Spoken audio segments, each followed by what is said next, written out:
حجت الوداع یا 10 ذی الحج ہے آج. تو لوگوں نے پھر آپ نے ارشاد فرمایا کہ یہ کون سا شہر ہے، تو لوگوں نے بتایا کہ یہ سیکرڈ سٹی ہے. تو آپ نے دوبارہ پوچھا یہ کون سا مہینہ ہے، تو لوگوں نے کہا یہ بھی سیکرڈ منتھ ہے، یہ عظیم مہینہ ہے. یوں سمجھ لیں کہ لوگوں نے کہا یہ عظیم دن ہے، یہ عظیم شہر ہے، یہ عظیم مہینہ ہے. اس کے بعد جی ہم بات کرتے ہیں ایک اور حدیث ہے کہ حضرت عبداللہ بن عمر نریٹ کرتے ہیں کہ جب انہوں نے دیکھا کہ پروفٹ پیس بی اپان ہم طواف کر رہے تھے نا کعبہ کا، اور انہوں نے سنا کہ آپ صلی اللہ علیہ وسلم ارشاد فرما رہے تھے، اوہ کعبہ ہاؤ میگنیفیشنٹ یو آر، تم کتنے عظیم ہو اور کتنے خوبصورت ہو، تمہاری سینسٹی کتنی عظیم ہے. یعنی کہ آپ اس کی تعریف کر رہے تھے. By the one is whose hand in the life of Muhammad، اور میں گواہی دیتا ہوں کہ جس کے ہاتھ میں میری زندگی ہے. Property, honor is greater in the sight of Allah than your sincerity and we should always have good thoughts about the believers. یعنی کہ تم کافی عظیم ہو، یوں ساری باتیں اس میں کہتی گئیں. تو اس میں آپ کے لیے صرف پر یہی تھا کہ آپ صلی اللہ علیہ وسلم کعبہ کا طواف کرتے، کعبہ کی عظمت بیان کر رہے تھے. اچھا یہاں پہ ہمارے پاس یہ آ جاتا ہے ایک اور حدیث ہے صحیح مسلم سے لی گئی. جابر بن عبداللہ نے بتایا کہ نبی پاک صلی اللہ علیہ وسلم نے ارشاد فرمایا، بری کاموں سے بچو، برائی سے دور رہو، کیونکہ یہ برائی قیامت کے دن تمہیں جہنم کے اندھیروں میں لے جائے گی، تمہیں ڈسٹروائے کر کے رکھ دے گی. اب اس کی ایکسپلینیشن ہے کہ انجسٹس سے بچو. انجسٹس جو ہوتی ہے وہ کاز آف ڈارکنیس ہوتی ہے. اس کے بعد ہی ہمارے پاس اگلی ایک حدیث آتی ہے، حدیث number 11. Abu Sa'id Khudri reported that he heard Messenger of Allah, peace be upon him, says, when any one of you sees something evil، جب تم میں سے کوئی بھی کچھ برا ہوتا ہوا دیکھے تو وہ اسے اپنے ہاتھ سے روکے، اگر وہ نہیں کر سکتا تو اپنی زبان سے روکے، اگر وہ یہ بھی نہیں کر سکتا تو اپنے دل میں اسے برا سمجھے. اور یہ ایمان کی بہت کمزور شق ہے، یہ کمزور حصہ ہے. اگر اس آیت کی ہم ایکسپلینیشن دیکھیں تو ایول کو پریونٹ کرنا چاہیے. آپ کو دیا گیا ہے کہ آپ زبان سے روکیں، آپ ہاتھ سے روکیں، اگر نہیں کر سکتے تو اپنے دل میں تو کم از کم خیال کریں. To feel bad against an evil is require from every Muslim. ہر مسلم کی ذمہ داری ہے کہ اسے محسوس ہونا چاہیے برائی اپنے دل کے اندر، تو وہ کم از کم کر ہی سکتا ہے. اس کے بعد ہے جی حدیث number 12. On the day of judgment, a person will be brought and thrown into hell. اچھا حدیثیں آپ کی آتی ہیں، آپ کو یہ حدیث دی جائے گی اور آپ نے اس کے ٹرانسلیٹ کرنا ہوگا. 5 مارکس کی حدیث ہوتی ہیں.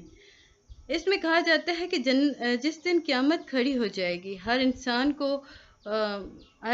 اس کے اعمال پکڑا دیے جائیں گے، جن کے نتیجے میں یا تو وہ جہنم میں جائیں گے یا جنت میں. اگر وہ جہنم میں جاتے ہیں تو وہ اتنی بری جگہ ہے کہ جہاں آپ کے انٹسٹائن آپ کے اسٹومک سے باہر آ جائیں گی. He will circle around them like a donkey circling a grinding mill. اب وہ جہنم ایسے گھوم رہا ہوگا جیسے گدھا جو ہوتا ہے وہ گرائنڈنگ مل کے اندر، وہ دیکھتے ہیں نا، وہ اسے باندھ دیا جاتا ہے، وہ گول گول گھومتا رہتا ہے.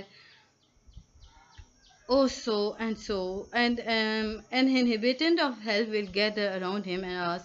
اور جہنم کے جو باسی ہوں گے وہ اس کے سامنے آئیں گے، اسے کہیں گے، اسے کھیلیں گے، oh so and so did you not command good and forbid evil؟ کیا تم نے کبھی اچھا کام نہیں کیا، برائی کا برا نہیں جانا؟ He will reply, yes I did but I would command other to do good.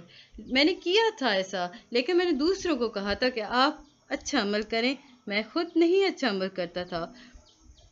تو اس کی سزا میں سے جہنم بھیج دیا جائے گا. اب جی انجوائنگ گڈ اور فاربیڈنگ ایول کے ہمیں دیکھ لیتے ہیں کچھ کنڈیشنز، یعنی کہ برائی کو برائی کہنا اور اچھے عمل کرنے کے فائدے اور نقصانات دیکھ لیتے ہیں.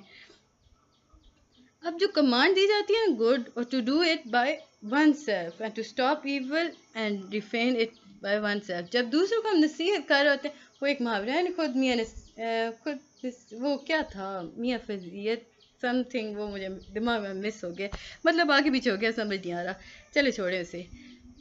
ایک کمانڈ، اگر آپ دوسرے کو نصیحت کر رہے ہیں نا، دوسروں کو نصیحت خود میاں فضیت، آئی تھنک یہ تھا محاورہ تھا کہ آپ جب دوسروں کو نصیحت کر رہے ہیں تو سب سے پہلے آپ خود اس پہ عمل کریں.